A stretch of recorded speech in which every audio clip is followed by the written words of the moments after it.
Olá, alunos! Professor Guilherme novamente aqui com vocês. Hoje falando sobre o curso de ondulatória, dando continuidade no curso de ondulatória. Na última aula nós trabalhamos as estruturas das ondas, né? Classificações por natureza, por vibração, por dimensão, tá? E hoje nós vamos falar sobre os elementos que compõem uma onda para poder fazer uma introdução ao estudo matemático, tá bom? Então eu fiz um desenho aqui inicial para a gente poder analisar junto, tá certo? E vou começar a nomear alguns pontos aqui, tá? Então vamos destacar pontos nessa parte mais alta.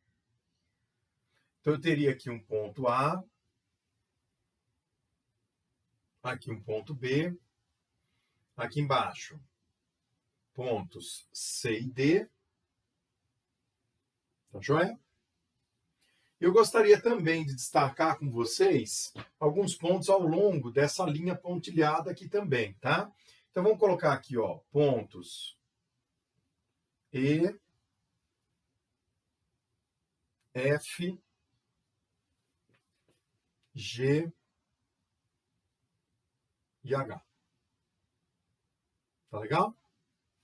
Eu sei que são vários pontos aqui, mas nós vamos precisar de todos esses pontos para a gente poder determinar, para poder entender direitinho como é que funciona a questão de comprimento de onda, né? Vamos até aproveitar e inserir um ponto a mais aqui, ó.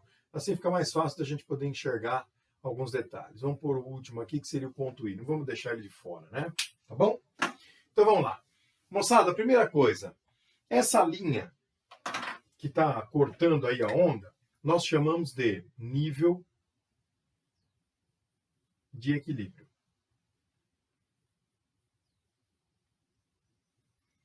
Então, quando você pega do nível de equilíbrio, o ponto mais alto do nível de equilíbrio até a onda atingiu, então esse ponto aqui, ó, que é o ponto mais alto da onda, medindo através do nível de equilíbrio, ele é o que nós chamamos de crista da onda. E do nível de equilíbrio, perdão, até o ponto mais baixo atingido pela onda é o vale. Tá joia? Então, exemplos. Quem seriam os pontos que estão no vale?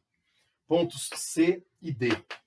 Pontos que estão na crista, A e B. Tá joia? Então vamos lá. Agora algumas definições, né? Então a primeira delas é a definição da amplitude. A amplitude de uma onda, vamos colocar aqui, ó, A maiúsculo, amplitude.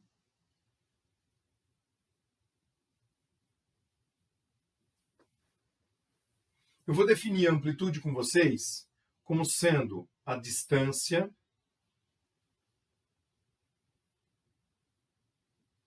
do nível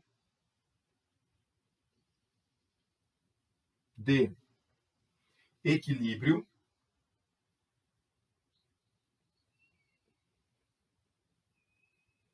até a crista ou vale. Beleza? Então, isso é o que nós chamamos de amplitude, tá? A distância do nível de equilíbrio até a crista ou até o vale. Então, seria isso aqui, ó. Isso aqui é a amplitude. Mas também eu posso medir ela por aqui, ó. Isso aqui também é amplitude. Toma cuidado porque alguns alunos acham que a amplitude é a distância da crista ao vale. Errado. Amplitude é o quê? Distância do nível de equilíbrio até a crista ou até o vale. Tá bom? Toma cuidado com isso para não fazer confusão, tá? Agora, um outro elemento extremamente importante se chama comprimento de onda. E a letra que nós usamos para definir o comprimento de onda é a letra lambda, do alfabeto grego. Então, lambda, comprimento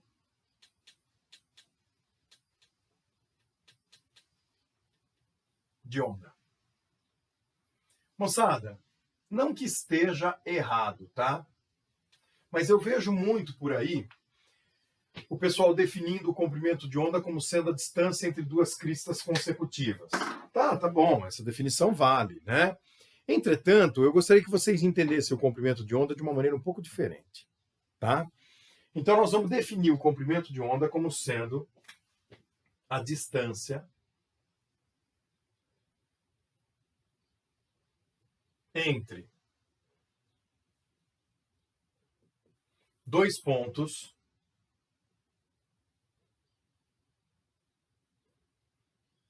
consecutivos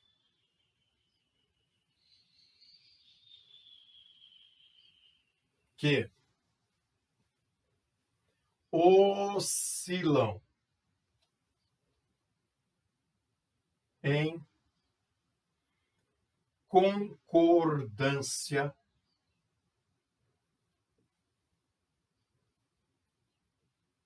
de fase. Tá? Então, isso aqui, para mim, é a definição mais técnica que a gente pode pôr a respeito do lambda, a respeito do comprimento de onda. Tá? Então, vamos lá. Distância entre dois pontos consecutivos que oscilam em, aqui, ó, oscilam em concordância de fase. O que são pontos que oscilam em concordância de fase? Vamos olhar para essa onda que nós desenhamos aqui? Olha só. Em primeiro lugar, eu tenho aqui pontos A e B. Se você pensar nos pontos A e B, são pontos que, conforme a onda vai passando por eles, eles estão vibrando dessa forma aqui, ó. Tá? Se você pensar nos pontos F e H, eles também estão vibrando dessa forma. Se você pensar nos pontos E e G, eles também estão vibrando em concordância. E se você pensar nos pontos C e D, eles também estão vibrando em concordância de fase. Certo? Então, ali você poderia citar vários desses pontos, né? Então vamos colocar exemplos aqui, ó. Pontos que estão em concordância. Os pontos A e B. Não precisamos colocar todos, né? Vou colocar alguns só. Os pontos, E e G. Depois C e D. E assim vai embora, tá? Tem vários outros que também estão dessa forma, né? Vibrando em concordância de fase, ou às vezes o pessoal simplesmente fala vibrando em fase, certo? Agora é o seguinte, e pontos que estariam em oposição de fase, né?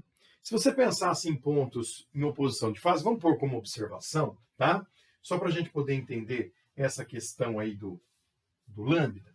Porque o lambda é definido como a distância entre dois pontos consecutivos que oscilam em concordância de fase. Mas existem pontos na onda que não estão em concordância, né? Então, colocando aqui uma observação, existem pontos que vibram em oposição de fase. E vibrar em oposição de fase é vibrar de maneira exatamente contrária. Então seria isso aqui, ó. Se você pegar os pontos A e C, enquanto o ponto A está descendo, o ponto C está subindo. Então eles ficam fazendo esse movimento alternado aqui, ó. Tá? Se você pegar o ponto E e o ponto F, isso acontece também. Se você pegar F e G, G e H, H e I, B e D, olha lá, os pontos B e D. Tá? Então eles ficam vibrando alternadamente. Tá certo? Então, pontos em oposição de fase aqui. Exemplo. Nós temos os pontos A e C. Depois, os pontos B e D. E vamos colocar mais um grupo aí, ó, mais um par de pontos. Vamos colocar o G e o H. Embora existam outros. Tá bom? Moçada, então é isso aqui, ó. Tá? Isso aqui é vibrar em concordância de fase E eu coloquei uma observação para a gente saber também que existem pontos que estão em oposição de fase, tá? E existem pontos que estão com defasagem de vibrações que não necessariamente sejam opostas, tá? E aí você tem meios, né, de defasagem diferentes que não sejam necessariamente 180 graus, tá? E a gente não entra muito nessa questão. Então é o seguinte, como o lambda é definido pela distância desses pontos que estão vibrando em concordância de fase, você poderia marcar o lambda como sendo a distância entre os pontos A e B.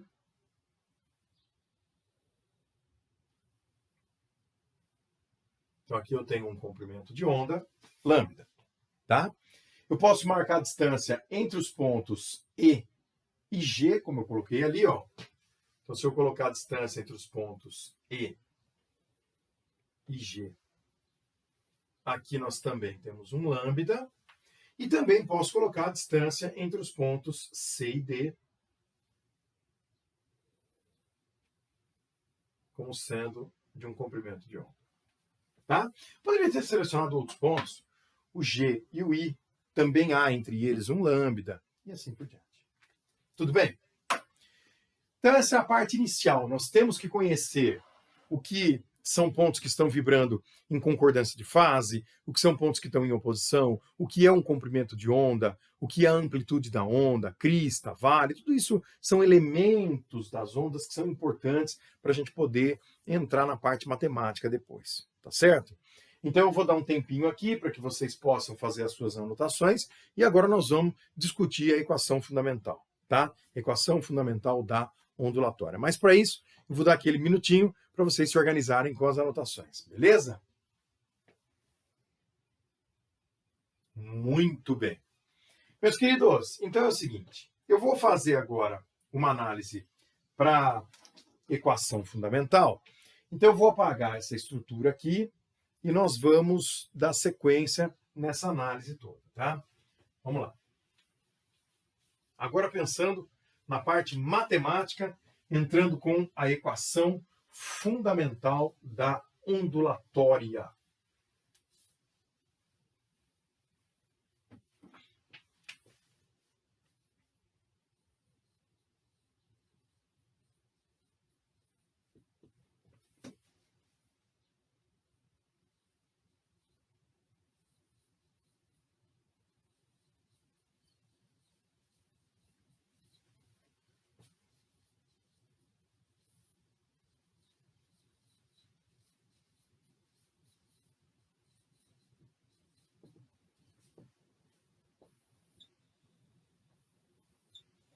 Muito bem.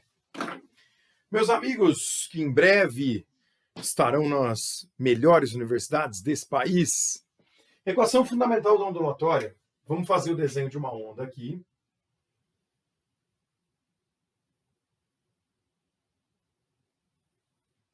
Vamos traçar o nosso nível de equilíbrio.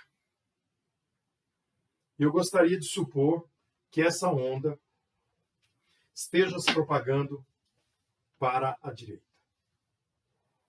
Tá certo? Então aqui nós temos a velocidade de propagação dessa onda. Tá joia? Eu vou pôr esse V em cima, para sobrar um pouquinho de espaço aqui embaixo, que eu vou discutir a respeito desse ponto A que se encontra nessa posição aqui. Tá bom? Muito bem. Então a primeira definição que eu quero fazer com vocês, que já é uma definição matemática, na verdade são duas definições, né? Uma vem junto com a outra. São os conceitos de frequência e período, tá? Então, quando nós começamos a falar sobre a frequência, então a primeira grandeza muito importante aqui para o estudo da ondulatória é a frequência. E nós estamos falando da frequência de vibração dessa onda. Ou seja, quando uma onda passa por um conjunto de pontos, ela põe esses pontos em vibração. Então, esses pontos eles estão vibrando com uma determinada frequência. 20 vibrações por segundo, 300 vibrações por segundo, isso vai depender da onda, né, da estrutura geral. Tá? Então, a frequência, de forma geral, ela seria a quantidade de vezes que esses pontos fazem vibrações ou oscilações a cada instante de tempo. sendo que esses instantes de tempo eles podem ser medidos em segundos, minutos, depende. Como a onda tem uma grande quantidade de vibrações, nós medimos isso em segundos, tá certo? Então, a equação de frequência, ela fica sendo o número de oscilações que esses pontos executam pelo intervalo de tempo, tá certo? Se você for trabalhar com essa grandeza nas unidades do sistema internacional, o intervalo de tempo ele vai ser medido em segundos. E a frequência ela teria uma unidade difícil, né, que seria segundo a menos 1, e o pessoal transformou isso em Hz, tá bom? Z minúsculo, tá? Então, segundo a menos 1 seria Hertz, tá certo? A unidade da frequência, então é medida em Hertz, que é segundo a menos 1, tá certo? Então, vamos lá. Pensando nisso, eu faço a definição de um outro cara muito importante aqui, que nós chamamos de período, e que é representado com a letra T maiúscula. O que é um período, pessoal? Vamos lá. O período é o tempo necessário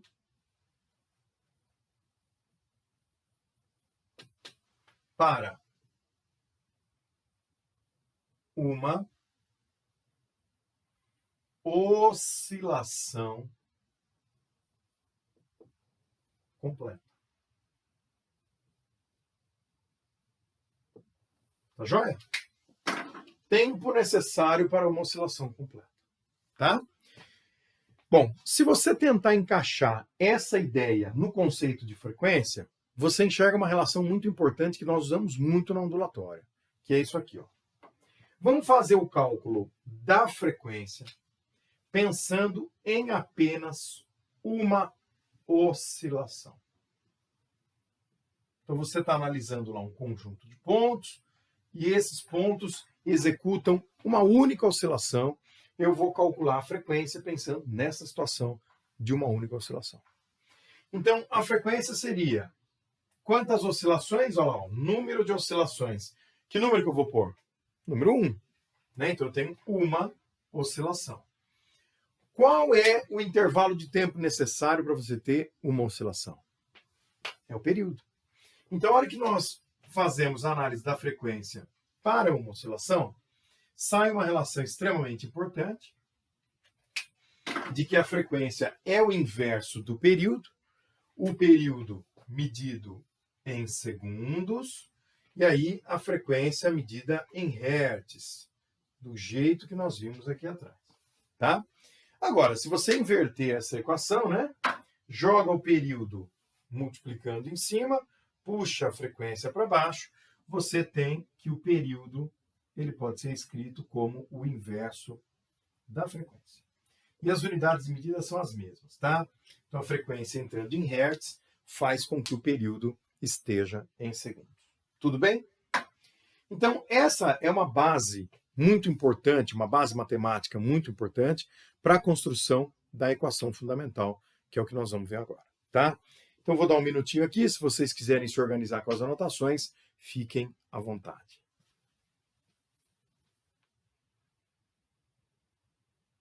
Muito bem. Pessoal, então é o seguinte. Na sequência, eu vou imaginar agora o cálculo desse título. Equação fundamental da ondulatória. A primeira pergunta é, se ela é uma equação tão importante assim, né? Porque ela é fundamental, o que ela determina? Essa é a primeira coisa que você tem que responder, tá? Não adianta você... Isso é uma das coisas que eu falo para todos os estudantes. Não adianta você saber as equações memorizadas, tá? De nada resolve se você tiver as equações memorizadas se você não souber para que elas servem e quando você deve trabalhar com elas, tá bom? E de que maneira ainda, né? Então, a primeira pergunta que a gente tem que responder. A equação fundamental, ela calcula a velocidade de propagação da onda. Vamos lá? Equação fundamental da ondulatória. O que ela determina? Vamos lá. Então, essa equação, ela determina a velocidade de propagação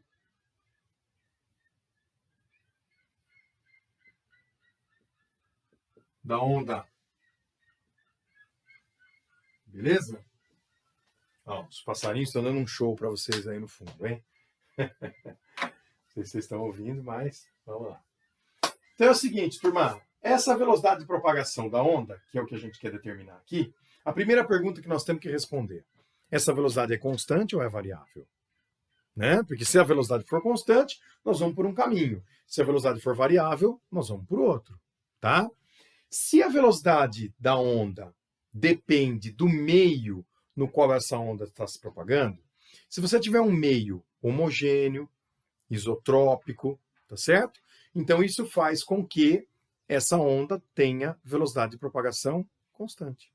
Então, dessa forma, o primeiro formato da equação fundamental nada mais é do que velocidade é espaço por tempo. Tudo bem, pessoal?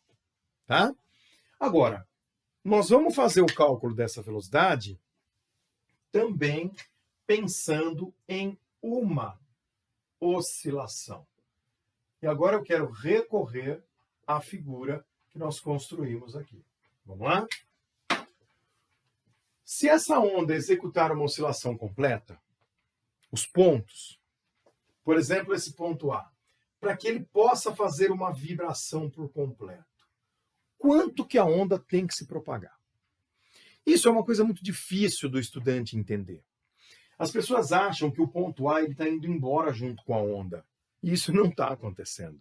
O ponto A ele é fixo. Quando eu digo fixo, ele não está acompanhando, ele não está se propagando junto com a onda. A única coisa que esse ponto A faz é vibrar para cima e para baixo, para cima e para baixo. Só isso, tá?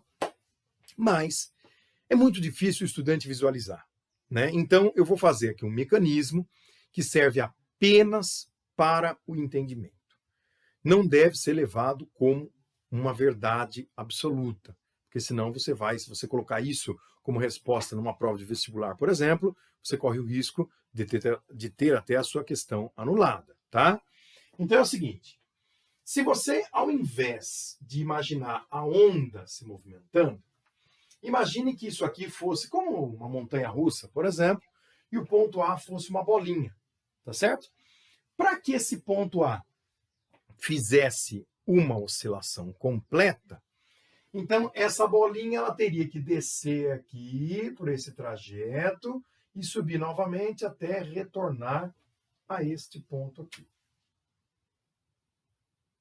Como a onda está andando para a direita, então, como eu troquei o referencial só por conta de análise, eu imaginei o ponto A se deslocando para a esquerda, que aí o efeito seria o mesmo, tá certo?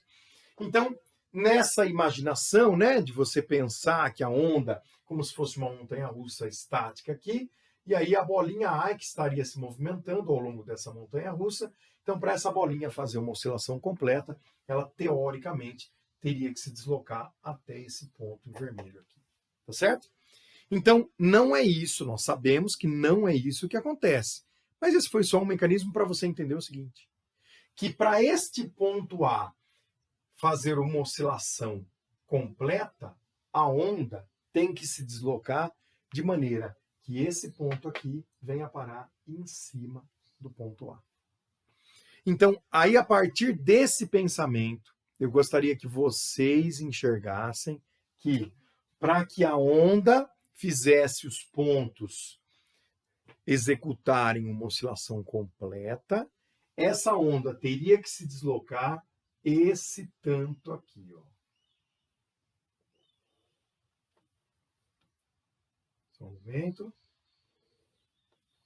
E esse tanto que a onda teria que se deslocar, de acordo com os elementos que nós estudamos anteriormente, como é que é o nome dessa distância que a onda precisa percorrer para que os pontos façam uma oscilação completa.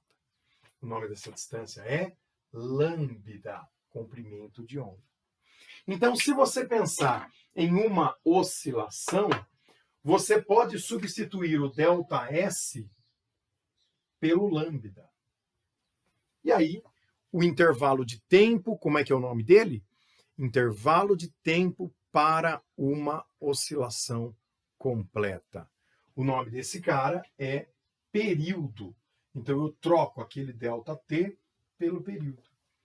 E aí, pegando essas duas informações e substituindo nesse formato aqui, nós temos a primeira estrutura, o primeiro formato, né, da equação fundamental da ondulatória, em que a velocidade de propagação da onda é lambda sobre o período. E aqui, pessoal, nós vamos trabalhar no sistema internacional, tá certo? Então, eu tenho o lambda medido em metros, eu tenho o período medido em segundos, e eu tenho a velocidade medida em metros por segundo. Tá legal? Entretanto, eu posso reescrever essa expressão num outro formato, né? Eu posso pegar essa expressão e abrir ela da seguinte maneira. Vamos supor que eu escreva que a velocidade de propagação dessa onda vai ser lambda que multiplica 1 sobre t. Veja que nós não alteramos o formato, né? A expressão continua a mesma, lambda sobre o período, eu só separei. E aí, este inverso de período, o que era o inverso do período que nós vimos anteriormente? A frequência, né? Então, eu posso escrever que a velocidade de propagação da onda é também lambda vezes a frequência. Tá joia? E trabalhando essa equação no sistema internacional, então nós temos a frequência medida em hertz, eu tenho o lambda medido em metros e tenho a velocidade em metros por segundo. Não é à toa que o nome é equação fundamental da ondulatória. Essa equação ela serve para todo tipo de onda, desde que você tenha condições de medir comprimento de onda, período, frequência, você pode usar essa equação independentemente do tipo de onda, se é uma onda eletromagnética, se é uma onda mecânica, uma onda sonora, né? Isso não interessa, tá? A equação vale para todas as ondas, tá certo? Então, por isso que ela é uma equação extremamente importante e extremamente utilizada nesse curso de ondulatória, tá bom? Eu quero dar um exemplo para vocês agora, tá? Mas eu vou dar um tempinho aqui para vocês se organizarem com as anotações. Vamos lá. Muito bem. Meus amigos, então é o seguinte. Pensando num primeiro aspecto muitíssimo importante para vocês que são estudantes, eu vou falar um pouquinho sobre as ondas eletromagnéticas, tá? Quando nós falamos sobre ondas eletromagnéticas, nós temos uma variação muito grande com relação aos meios pelos quais essas ondas podem se propagar. Uma onda eletromagnética, ela pode se propagar no ar, ela pode se propagar no vidro, ela pode se propagar no corpo humano, dependendo da onda, ela pode se propagar numa parede. Então, só que aí não são todas as ondas, né? Então tem onda que se propaga, tem onda que não, depende da energia, depende da frequência. Então, vamos pensar numa situação. Ondas eletromagnéticas se propagando no vácuo ou no ar apenas. Então, essa análise que eu vou fazer aqui, ela não serve para ondas eletromagnéticas andando na água, não serve para ondas eletromagnéticas andando no vidro, tá certo? Apenas no ar ou no vácuo, tá? Nós sabemos que as ondas eletromagnéticas são, de forma geral, classificadas como ondas. Vamos escrever aqui, ó. Estou falando um pouquinho a respeito do espectro eletromagnético. Eu já discuti isso aqui com vocês algumas vezes, que são as classificações das ondas eletromagnéticas dependendo da frequência, né? Então vamos lá, que são os tipos de ondas, né? Então eu tenho aqui as ondas de rádio, nós temos micro-ondas, radiação infravermelho,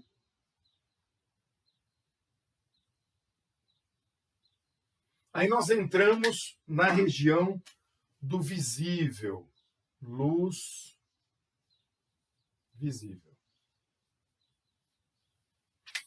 Depois nós saímos para a radiação ultravioleta, raios X e raios gama. Tá certo? Então é muito importante entender o seguinte: se você estiver fazendo análise do espectro eletromagnético se propagando no vácuo,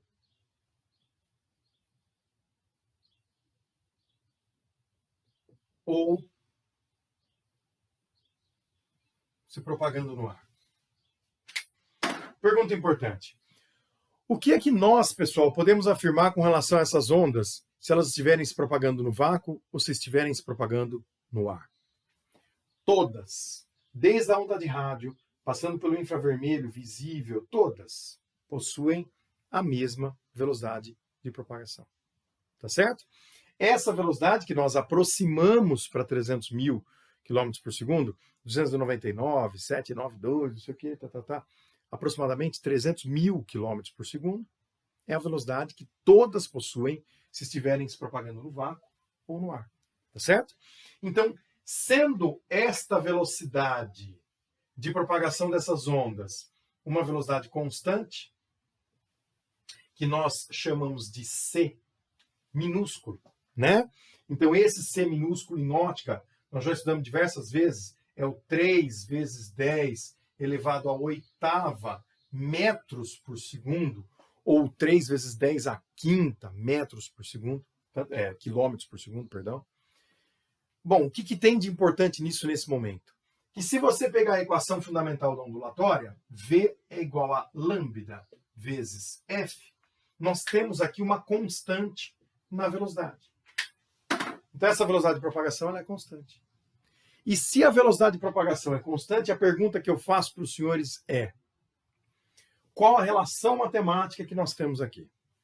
Onde você está multiplicando duas grandezas e o resultado dessa multiplicação é uma constante. Como é que nós chamamos isso em matemática? Relação inversamente proporcional. Ou seja, o cara que tiver a maior frequência é o que possui o menor comprimento de onda. Então, quando você pega esse fato e traz para as ondas eletromagnéticas se propagando no vácuo ou no ar, você consegue entender que neste sentido nós temos um aumento da frequência.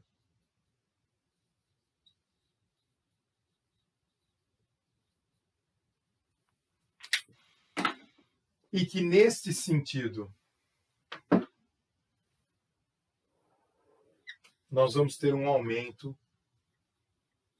do comprimento de onda lambda.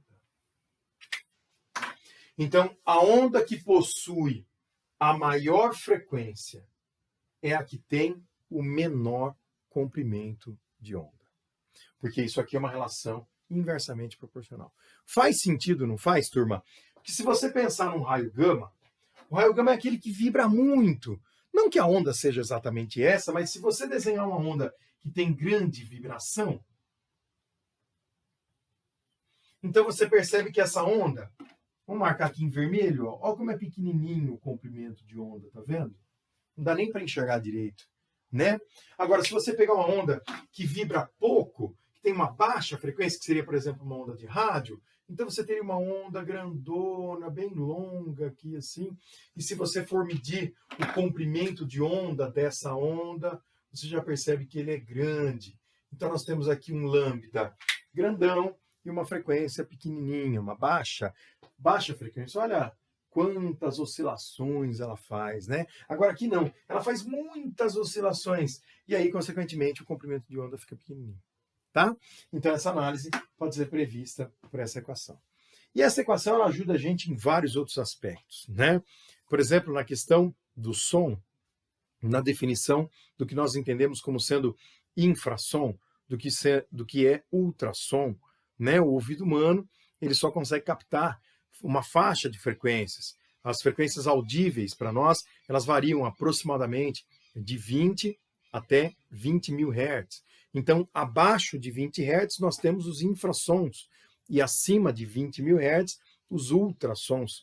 Então, com essa mesma equação, e sabendo também que a velocidade do som no ar é praticamente constante, ela muda. Claro, né, nós temos grandes alterações que podem ocorrer em função de estruturas que estão sendo variadas. Por exemplo, velocidade de propagação do vento, temperatura do ar, tudo isso influencia na velocidade de propagação do som. Mas, de maneira geral, se nós a considerarmos como constante, você pode então, também achar os comprimentos de onda das ondas sonoras que são audíveis e também das que nós não ouvimos, as inaudíveis, que são os infrassons, abaixo de 20 Hz, e os ultrassons, acima de 20 mil Hz, também utilizando esta equação. Tá certo? Pessoal, então, nos nossos encontros ao vivo, nós teremos oportunidade de fazer mais exercícios a respeito da equação fundamental da ondulatória, tá? Nesse momento eu deixo vocês aqui com as anotações de vocês, com esse exemplo, e peço que vocês continuem firmes lá nos estudos de vocês, porque é só assim que a gente alcança os resultados que nós queremos. Com muito trabalho, com muita dedicação, e aí no fim o resultado vai aparecer com certeza. Tá joia? Um abraço a todos. A gente se vê em breve. Valeu, até mais.